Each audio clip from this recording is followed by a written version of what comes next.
Bienvenidos a Más Allá de la Historia, un podcast que va más allá. El tema de hoy es Política Exterior Mexicana, donde analizaremos la política exterior de México desde 1998 hasta 2018. Hemos invitado a varios expertos que responderán la siguiente pregunta: ¿cómo cambió la política exterior de México en cada sexenio? Como sabemos, este siempre ha sido un tema cambiante en México, pues un presidente puede comenzar el sexenio con una política exterior y esta puede ir cambiándose según el contexto nacional o internacional. Así pues, hablaremos de los sexenios de Carlos Salinas de Gortari, Ernesto Zedillo, Vicente Fox, Felipe Calderón y Enrique Peña Nieto. La dinámica que seguiremos en este podcast será darle unos minutos a cada experto, quienes nos hablarán de la política exterior de México en el sexenio de un presidente en específico. A continuación, les presento a los participantes y les recuerdo que el orden en el que los presente será el orden en el que tendrán la palabra. Alan Couto, académico especializado en el Salinato. Valeria Winkler, historiadora especializada en Historia de México. Melanie Esquinca, historiadora especializada en el siglo XXI. Y Andrea Guzmán, analista de Relaciones Exteriores. Ahora sí, vamos contigo, Alan. Gracias por cederme la palabra. En cuanto al presidente Carlos Salinas de Gortari, no es secreto que su política exterior ha sido una de las más conocidas y resonadas por el público y por consecuente una de las más controversiales en la historia de México, ya que varias de sus políticas marcaron el comienzo de una nueva era para el país, en donde muchos hasta el día de hoy cuestionan su funcionamiento y el impacto que tuvo en el país en general. Primero tengamos en claro de que la llegada de Salinas a la presidencia de la República tomó lugar pocos años después de la implementación del sistema neoliberal en el país, en donde sus efectos adversos no tardaron mucho en verse reflejados en la población, la cual se veía desesperada por hacer un cambio y una transición a la democracia que la impulsara a librarse de la hegemonía del PRI y contrarrestar los efectos adversos que el nuevo modelo neoliberal había ocasionado. Sin embargo, dicho cambio no sería posible a raíz de las controversiales elecciones de 1988, las cuales significarían una continuación de la era neoliberal en el país. Ahora, la llegada de Salinas a la silla presidencial coincidió nada más y nada menos que con la caída de la Unión de Repúblicas Socialistas Soviéticas, la cual a principios de los 90 dio su último respiro. Ahora, dicho acontecimiento significó el comienzo de una nueva era y por consecuente un nuevo orden mundial y nuevo ajuste mundial, del cual México tendría que formar parte para seguir su camino hacia el crecimiento y desarrollo. Asimismo, este nuevo orden mundial significaría la creación de nuevos acuerdos bilaterales y multilaterales que impulsaran el desarrollo y el crecimiento a México, ya que, dado su papel como líder regional, México tenía que ser muy objetivo con sus intereses y defender su posición como tal, empezando por declarar su apoyo a favor de la defensa de los derechos humanos. Ahora, como parte de esta búsqueda por el crecimiento y desarrollo, la apertura económica fue crucial para generar la inversión en el país e impulsar nuevos proyectos de desarrollo económico. Dicha apertura sentó las bases para que el proyecto estelar de la administración del sexenio salinista diera su primer paso, el cual fue nada más y nada menos que el Tratado de Libre Comercio o Telecán. Ahora, como ya se sabe, la firma del Telecán significó un suceso histórico para México, ya que este tratado impulsaría las exportaciones mexicanas de manera significativa, así como la inversión extranjera, la cual sería vital para la creación de empleos que el país necesitaba, aunado a la necesidad de hacer competencia al inminente crecimiento y desarrollo en el continente asiático, en donde el modelo neoliberal empezó a rendir frutos, así como fomentar y facilitar la innovación tecnológica en la región. Dicho tratado se firmó en 1992 con la integración de Canadá y entró en vigor en 1994. Es importante recalcar que la firma y ratificación del Telecán significaría también un acercamiento significativo a Estados Unidos, con quien desde hace años atrás existía un cierto distanciamiento. Cierto acercamiento también se hizo con otros países como fue con Chile, con quien se restablecieron relaciones diplomáticas poco después del fin de la dictadura de Augusto Pinochet. Durante el salinato, la política exterior iba ligada a la política interior y al contexto nacional. Tal fue el caso que, a lo largo de este sexenio, el combate a la pobreza fue uno de los objetivos principales como parte del enfoque económico de la administración de Salinas. Dicho enfoque económico involucró la negociación de nuevos acuerdos comerciales, impulsar el libre comercio y un acercamiento a los miembros del Pacto Andino y Mercosur. En cuanto al narcotráfico, la administración de Salinas intentó en varias ocasiones establecer vínculos de cooperación con los Estados Unidos para detener el constante flujo de drogas que transitaban a lo largo de la frontera. Por último, se puede destacar la creación del Instituto Nacional de Migración al cierre de su sexenio, el cual tenía como objetivo principal controlar el flujo migratorio en el país, ya que México como país de tránsito migratorio debía de regular y tener un control sobre la población migrante. Muchas gracias. Muchísimas gracias a ti, Alan, muy interesante. Valeria, vamos contigo. Muchas gracias a todos. Y para poder continuar con este debate, es necesario hablar sobre Zedillo. Zedillo es reconocido como el último presidente del partido dominante, en este caso haciendo referencia a los 60 años de gobierno priista. Sin embargo, en el contexto interno mexicano y durante las elecciones presidenciales de esta época, Zedillo no fue la primera opción para la candidatura a la presidencia por parte del PRI. La primera opción siempre fue Colosio, aunque, derivado de su lamentable asesinato, Salinas comenzó a apoyar el camino presidencial para Zedillo. Ante todo esto, es necesario recalcar que su sexenio siempre destaca la violencia y el error de diciembre. Es importante también hacer mención que Zedillo heredó una crisis económica extrema y unos altos índices de violencia en el país. Esto haciendo referencia y, demostrando de manera urgente que se tiene que resolver la crisis económica para así reponer la estabilidad del país. Y en relación al tema de la violencia, consideramos que no mejor ejemplo que el asesinato de Colosio. Asimismo, en el tema de la economía mexicana, Clinton y el Fondo Monetario Internacional jugaron un papel importante para dicha economía mexicana. En este caso hay que hacer mención que el rescate financiero propuesto por Clinton, el cual el presente plan que él propuso le costó nada más y nada menos que su relación presidencial de los Estados Unidos de América, Clinton justificaba que este rescate era necesario porque México era el tercer comerciante más importante para Estados Unidos. Por ende, Clinton continuaba argumentando que México y Estados Unidos son fieles aliados en el tema de comercio. No obstante, este rescate financiero también se basaba por un miedo de afectación en relación al tema de migración y narcotráfico, pues citando el hecho de que la creación del Instituto Nacional para el Combate de las Drogas en el sexenio de Zedillo fue en vano debido a que se filtraron datos que el titular jurídico de esta unidad estaba relacionado con el crimen organizado. Todo esto permitió que Estados Unidos temiera que los temas de narco y migración les afectara. En relación al proyecto, el rescate financiero fue liquidado por México, y esto también logró apoyar la economía mexicana. Por otro lado, el zapatismo llamó la atención en el sistema internacional. Esto en relación al tema de los derechos humanos y el interés de las ONGs extranjeras para exigir la protección. Igualmente, durante este sexenio se firmó el Estatuto de la Corte Internacional de Justicia, uno de los principales órganos de la ONU que tiene como propósito resolver cualquier disputa entre países. En el tema de funcionarios públicos, su primer canciller fue José Ángel, un reconocido político y economista mexicano quien buscaba que la política mexicana respondiera a estos puntos. Número 1, la estabilidad financiera. Número 2, el libre comercio. Número 3, la migración. Número 4, la democracia y los derechos humanos. Número 5, el tema de narcotráfico.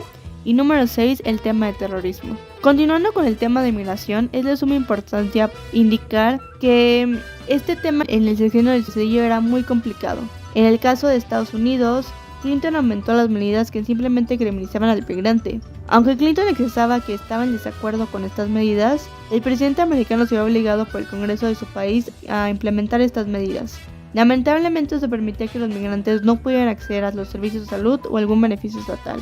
En respuesta a ello, México manifestó su desacuerdo porque indicaba que estas políticas solo criminalizaban al migrante y se convirtió nada más peligroso su derecho a migrar. Muchas gracias, Valeria. Claro como el agua. Vamos contigo, Melanie. Sí, Vanessa, gracias. Yo quiero empezar destacando que el sexenio de Vicente Fox fue el primer sexenio panista en la historia de la política mexicana presidencial, teniendo en cuenta que podemos decir que se tenía esta percepción de cambio, de nuevos comienzos, nuevas estrategias, nuevas políticas, por el hecho de que el PRI pues ya no estaría marcando la pauta de mando, sino que pues un nuevo partido político estaría siendo reemplazado. Ahora bien, desde mi parecer, uno de los casos más importantes durante estos años fue el tema del caso Avena, que de hecho tiene que ver con la política exterior de México, aunque la política exterior de México pues ahorita la tocaremos en unos momentos, pero bueno, siguiendo con el caso Avena hay que destacar que prácticamente consistió en una demanda de México hacia los Estados Unidos ante la Corte Internacional de Justicia en el año 2003, por violaciones a la Convención de Viena de Relaciones Consulares, en donde se estaba violando el artículo 36, ya que se detuvieron a 52 mexicanos que fueron procesados. El final de la resolución consistió en que la Corte sí aceptó la violación de Estados Unidos, sin embargo rechazó la petición mexicana de hacer pagar por tal delito. Y bueno, aquí podemos observar cómo el favoritismo hacia los Estados Unidos siempre está reflejado, como también anteriormente el famoso caso del secuestro de Machaín, que era un ciudadano mexicano que fue secuestrado a manos de americanos y que justamente tampoco se vio una respuesta idónea hacia este crimen. Pero bueno, extendiéndonos más y hablándonos de la política exterior, podemos enfatizar que México forma parte del Consejo de Seguridad durante este sexenio. También existió la posibilidad de que la sociedad participara en la toma de decisiones en política exterior y no únicamente el Poder Ejecutivo como se veía en otros sexenios anteriores o incluso posteriores. Se promovió un desarrollo económico sustentable gracias a las políticas encaminadas a la apertura de inversión extranjera con los Estados Unidos, se dio más el caso. También se consiguió este acuerdo migratorio en donde se regularizaba la situación de los indocumentados mexicanos en los Estados Unidos. También se vio que se aumentaron el número de visas permanentes y la seguridad de la frontera se vio también muy involucrada. También se aumentó el número de consulados de México en Estados Unidos y asimismo las remesas tuvieron un alto crecimiento con un valor porcentual del 25% en cuanto a crecimiento. Por otro lado, también surgió lo que fue el Plan Puebla-Panamá, que buscaba el desarrollo del sureste mexicano, pues junto con Centroamérica para así crear un desarrollo conjunto. En cuanto a la ONU, también se quería fortalecer el sistema de seguridad colectivo, apoyar al desarrollo económico-social de países en vez de desarrollo, pues como lo era el caso de México, una economía emergente, además de promover los derechos humanos, claro está, y también para recordar que México vivía bajo los temas de narcotráfico y crimen organizado, por lo que la ONU quería contrarrestar toda esta problemática. A su vez, pues debemos recordar que con Europa prácticamente no se llegó a concretar nada, las relaciones diplomáticas eran nulas e inexistentes y pues prácticamente sin éxito alguno. Por otro lado, regresando al tema de la relación México-Estados Unidos, es evidente que siempre ha sido su socio comercial más grande y el que más le aporta por la cercanía geopolítica, por ser vecinos. Tenemos que destacar que a pesar del éxito también hubieron problemáticas por ahí, como lo que fue el caso Avena que ya mencioné hace ratito y también problemas con el Telecán, debido a que hubo también dilemas de transporte mexicano al momento de pisar tierras americanas, que los mexicanos pasaban en la frontera. Hay que recordar que los camiones tenían permisos en donde los dejaban acceder al territorio de Estados Unidos. Evidentemente antes no existían estos permisos, entonces Estados Unidos considera prudente empezar a dar estos permisos, porque surgieron disputas por el hecho de que Estados Unidos consideraba ilegal que no existiese algún rubro que marcara la pauta con respecto al reglamento de tránsito. Entonces, pues decidieron no dejar pasar estos camiones de carga y por lo tanto se da la idea de crear una ley para certificación de los camiones y únicamente pues así se podían trasladar. Por otro lado, relaciones que tuvo con Sudamérica fueron pues de muy poca interacción, lo único que se logró fue el acuerdo del comercio con las Américas. Sin embargo, con este acuerdo se dieron diferencias entre México y Cuba. Cuba no estaba dentro de esta rúbrica, por lo tanto pues la relación México con Cuba pues fue casi nula. Y pues buena manera de cierre puedo decir que el sexenio de Fox no se concretaron muchas de las ideas que se mantenían en mente por la ineficacia de la toma de decisiones, pero un aspecto positivo fue que se dio apertura a transnacionales para que existiera esta inversión extranjera en México y que trajera un desarrollo económico consigo. Asimismo, permitió que los actores no estatales como los ciudadanos tuvieran una participación más activa en la política mexicana, es decir, por parte del sector privado existió mucho pues la interacción de que las transnacionales se sentaran en México y se pudieran desarrollar un sinfín de negocios. Y pues prácticamente con esto concluyo mi participación del día de hoy y muchísimas gracias por brindarme este espacio de diálogo. Muchísimas gracias, Melanie. Sin duda hiciste un análisis muy completo. Vamos contigo, Andrea. Gracias, Vanessa. Yo quisiera enfocar mi análisis con respecto al gobierno de Felipe Calderón, al desarrollo que su política exterior tuvo en América Latina, ya que me parece que en ella se sintetiza el carácter general que tuvo con todas sus relaciones exteriores. Al considerar que Calderón mantiene la búsqueda de diferenciarse de la práctica foxista, debemos de recordar que lo más criticado en el régimen pasado fue justamente la lejanía que mostró con Latinoamérica por el discurso sobresaliente de la defensa de derechos humanos. Por esto, Calderón buscó manejar una diplomacia pragmática y profesional pero discreta. Lo que es curioso es que las condiciones internas determinaron su política exterior.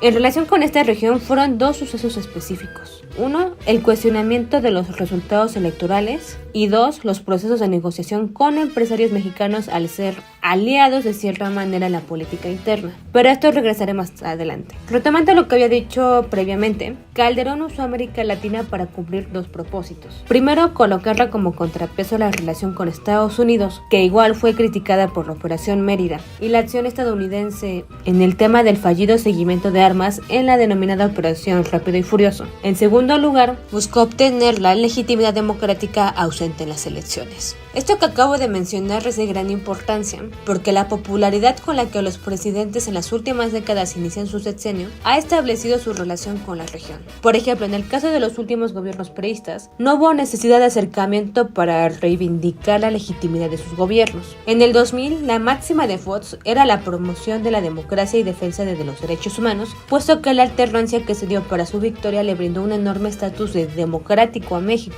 por lo que era inevitable que en su momento más democrático buscara reflejar este compromiso a un nivel internacional, incluso cuando esto le trajera conflictos con otros países. Es debido a todo este contexto que vemos la necesidad de legitimidad tras las cuestionadas elecciones del 2006, y para acercarse a la izquierda latinoamericana debía de replantear el discurso, objetivos y estrategia tras los problemas heredados del mandato pasado. Con esto logró hasta cierto punto satisfacer a grupos nacionalistas para obtener mayor consenso y control. Teniendo todo esto en consideración, podemos mencionar 8 puntos claves en la política exterior calderonista. Primero, hubo una búsqueda menor de seguir la máxima ideológica de la democracia y derechos humanos, aunque es importante mencionar que todavía se seguía bajo el discurso democrático, como se pudo ver al brindar su apoyo a la Carta Democrática de la OEA. Gracias a esta apertura, fue posible la reconstrucción de la relación con Cuba y Venezuela. Para manifestar esta cercanía hubo múltiples giras en América Latina, así como aumento al comercio y dinamismo económico de la región.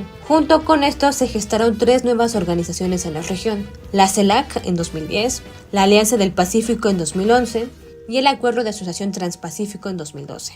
Al mismo tiempo, existieron algunas polémicas con respecto a la inestabilidad del gobierno hondureño y el asilo ofrecido al expresidente Manuel Zelaya. Retomando lo que comenté hace unos minutos, hubo un intento de generar un tratado de libre comercio con Brasil, pero fracasó por la presión de los empresarios mexicanos al gobierno de Calderón. Igual se ideó un plan antidrogas que pudiera ser manejado de manera regional, y sumado con estas búsquedas regionalistas, se buscó una integración mesoamericana donde igual se incluyó a Colombia. Finalmente, a pesar de esta aparente práctica activa, existen críticas que mencionan que dicho activismo solo fue simbólico, ya que no tuvo contenido material ni significativo. Me gustaría cerrar mi participación mencionando 3 puntos claves en la política exterior de Calderón con respecto a América Latina. Primero, su política exterior en la región fue activa pero modesta. 2. Sufrió de cambios significativos debido a las elecciones de 2006 y finalmente se generaron alianzas bilaterales, pero pocas alianzas estratégicas como pudo haber sido con Brasil. Perfecto, Andrea, muchísimas gracias por ese análisis tan detallado. Finalmente, Valeria, te volvemos a ceder la palabra para que brevemente nos hables sobre Enrique Peña Nieto. Muchas gracias, querida Vani. Enrique Peña Nieto, quien se le conocía como este presidente guapo, porque en demasiadas ocasiones se utilizó el argumento que muchas mujeres votaron por él por el simple hecho de ser guapo, lo cual sé que no es tema de debate este argumento, pero solo quiero expresar que se me hace de carácter muy machista y misógina el decir que las mujeres votaron por el simple hecho de que este candidato fuera guapo. Pero bueno, lo dejamos aquí porque, como dije, no es tema para este debate. También se le conoce como el ex esposo de la gaviota, quien fue primera dama y actriz de Televisa. Pero más que nada se reconoce a Peña por ser este candidato que permitió el regreso del partido dominante, del PRI. Híjole, es que también es increíble recordar que durante la campaña electoral del 2012, Andrés Manuel López Obrador comenzó a destacar como uno de los candidatos presidenciales fuertes, pues los datos de esta campaña demuestran cómo Peña tuvo el 38% de los votantes, mientras que AMLO tuvo el 31% de los votantes. Muy mínima la diferencia. Pero aquí demuestra cómo AMLO ya estaba el precedente de que él iba a ser el siguiente presidente de la República. Muy fuerte en mi perspectiva. Pero bueno, regresando al tema de este debate, que es la política exterior, podemos comenzar indicando que la política exterior de Peña Nieto fue confusa, pues durante su campaña electoral, es decir, su campaña presidencial, se le tenía muchas expectativas sobre su trabajo o implementación de la política exterior mexicana. Ante todo esto, podemos relacionar como primer acto formal relacionado al tema de la política exterior el nombramiento de Juan Antonio Meade, un político jurista y economista mexicano que inclusive también fue candidato presidencial en 2018 como canciller o secretario de Relaciones Exteriores en su gabinete. Durante este sexenio, la prioridad de la política exterior recae en promover un libre comercio. También tenían mucha prioridad en traer inversiones extranjeras a México, y aquí inclusive podemos hacer una breve introducción sobre el tema de las energías renovables. Igualmente, este sexenio intentó negociar con los medios de comunicación para promocionar un México libre de violencia, un México pacífico, lo cual es muy irónico, totalmente falso e irónico. Pero, por una extraña y lamentable razón, esto funcionó. Pues los primeros 2 años del gobierno de Peña permitieron posicionarlos en el sistema internacional como el Salvador de México, como el Superman de México, quien está permitiendo que México cambie. Irónico, como dije. Por otro lado, se pretendía modernizar el Telecom para así promover el crecimiento económico y conseguir nuevas fuentes de empleo. Todo esto estaba bonito hasta que llegó Trump. Donald Trump aparece como una amenaza al gobierno de Peña. Algo esencialmente básico para indicar esta amenaza se relaciona con la construcción del muro y los comentarios discriminatorios hacia los mexicanos. Esto logró que hubiera un malentendimiento entre Trump y Enrique Peña Nieto. Sin embargo, los contactos de Villareal fueron de mucha ayuda, inclusive salvación para el gobierno de Peña. Ahora, en el tema de migración, que es básico para México, las caravanas es un evento que explica las grandes violaciones de derechos humanos que tuvo el sexenio de Peña. Pues Peña llegó a amenazarlos indicando que sería difícil para ellos entrar a México porque no respetan las leyes de las migraciones mexicanas. Ahora, para hablar de este tema y este sexenio, es necesario discutir sobre el caso de Ayotzinapa, un fuerte y lamentable caso sobre la desaparición forzada de 43 estudiantes de la Escuela Normal Rural. Esto dio inicio a una magnitud de protestas alrededor del mundo y que órganos internacionales como la ONU exigieran claridad y cero impunidad en este corrupto evento. La noche del 26 y la madrugada del 27 de septiembre del 2014 nunca se olvida. Una serie de hechos violentos en Iguala, donde se vieron involucrados policías municipales, estatales y militares. Esto continuó dejando sin justicia y en deuda a miles de ciudadanos mexicanos. Muchísimas gracias a todos nuestros participantes. A manera de conclusión, podemos observar que hubieron distintos cambios a través de todos los sexenios, empezando con Salinas, quien se enfrentaba a la reciente implementación de un sistema neoliberal y con elecciones muy controversiales. Además de que fue con él que el Telecán se volvió una realidad, cuyas repercusiones continúan hasta nuestros días. Después, pasando por Zedillo, un presidente que no había sido la primera opción de su partido, quien tuvo un sexenio donde Estados Unidos y el Fondo Monetario Internacional tuvieron un papel de suma importancia, al igual que el tema migratorio. Sobre Fox, podemos rescatar que este fue el primer sexenio de alternancia política, con un candidato del PAN sentándose en la silla presidencial. El caso Avena fue un tema central en este sexenio, pues con la violación de la Convención de Viena sobre las relaciones consulares, se vivió una época de tensión entre México y Estados Unidos, aunque supo superarse después, pues pese a eso se abrió paso a la inversión extranjera, además de que la búsqueda del desarrollo en el suroeste mexicano y Centroamérica fue algo esencial. Casi para concluir, durante el sexenio de Calderón, pese a que se mantuvo el PAN en la silla presidencial, se tuvo una muy discreta diplomacia, probablemente debido a que se cuestionaron los resultados electorales. Sin embargo, Calderón supo colocar a América Latina como contrapeso de la relación tan dependiente que México tenía con Estados Unidos. Sin embargo, su guerra contra el narco es algo que se recuerda más que el resto de sus acciones. Finalmente, con Enrique Peña Nieto se pudo observar que su política exterior fue hasta cierto punto confusa, aunque continuó el libre comercio y la búsqueda de atraer inversiones extranjeras. Sin embargo, su homólogo estadounidense, Donald Trump, pronto comenzaría a parecer una amenaza al gobierno de Peña, al igual que lo fue el tema de las caravanas migrantes. Pero, sin lugar a dudas, el caso Ayotzinapa afectó mucho su aprobación, afectando así lo que podía hacer hacia el exterior. Entonces, ¿cómo cambió la política exterior en México en cada sexenio? Eso es algo que esperamos que hayas aprendido a lo largo del programa. Déjanos los momentos que piensas que afectaron más a cada sexenio en los comentarios y en nuestras redes sociales. Y nos vemos en el próximo episodio de Más allá de la historia. ¡Hasta la próxima!